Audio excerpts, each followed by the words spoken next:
Thank you. Good morning, Chairwoman Velasquez. Mr. Shavit, I'm trying to find a new pronunciation, but I've talked to you too many times, so I'll stick with Shavit. Members of the committee, thank you very much for having me here to testify here with my colleagues. When I came to the agency just over a year ago, SBA's response to the Gulf Coast hurricanes had many backlogs in it in a number of critical areas, as you all know. Prior to coming into the position, I'd visited New Orleans to get a firsthand account of the pulse on the ground. Obviously, like many of you who've been down there, was overwhelmed by what I saw. And after visiting both our New Orleans district office and our processing center that handles those loans, it became very clear to me that there were serious issues we needed to address very quickly. We quickly dug into those issues to address them. We spent months listening to and working with our customers, our employees, as well as doing an intensive examination of our operational processes. We discovered a number of issues that had led to high error rates, backlogs in critical processes, and decision-making bottlenecks. Today, we've not only redesigned the closing and disbursement processes needed to complete our work in the Gulf, but we fully re-engineered the way that the SBA responds to future disasters to provide dramatically faster and more responsive service to disaster victims. On June 1st of this year, we presented to the committee the agency's disaster recovery plan. After months of deliberation and countless hours of work, the plan has documented the critical steps to be taken by the SBA to prepare for, respond to, and recover from natural disasters.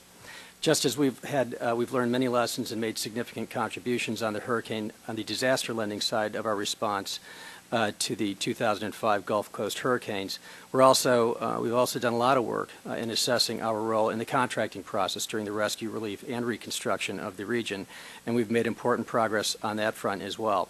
SBA was and continues to be committed to making sure that our small business customers receive fair opportunities following natural disasters. In the interest of time, I will dispense with a lot of the statistics. I think they're in my testimony, my written testimony that's been submitted. As we've done on the lending side in our disaster response, we're also looking at our role in the post-disaster procurement process. Rebuilding communities after a disaster requires tremendous strength and dedication from the individuals who live there, as well as from the small businesses that provide jobs and long-term economic stability.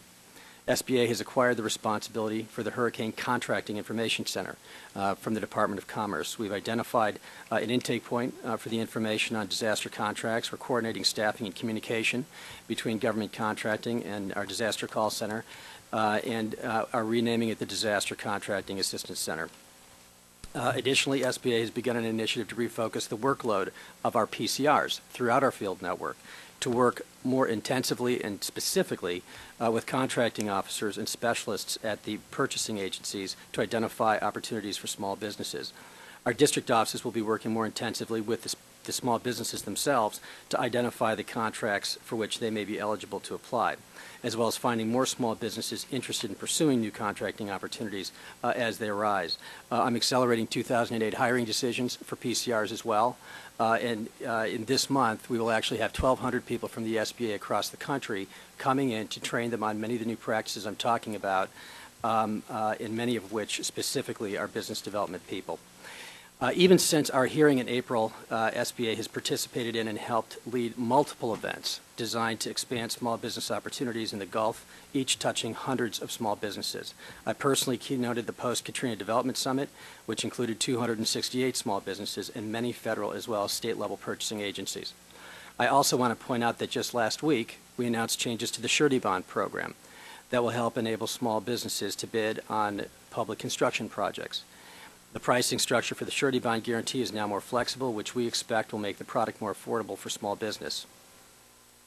We're also working with other agencies, including my colleagues here at this table, to assist with and complement their efforts. In the coming months, we'll be focusing on identifying more small businesses that can fulfill their contracting needs. In addition, we plan to work with the Army Corps of Engineers and the GSA as they work to make advanced contracting arrangements for disaster needs of small business vendors and service providers.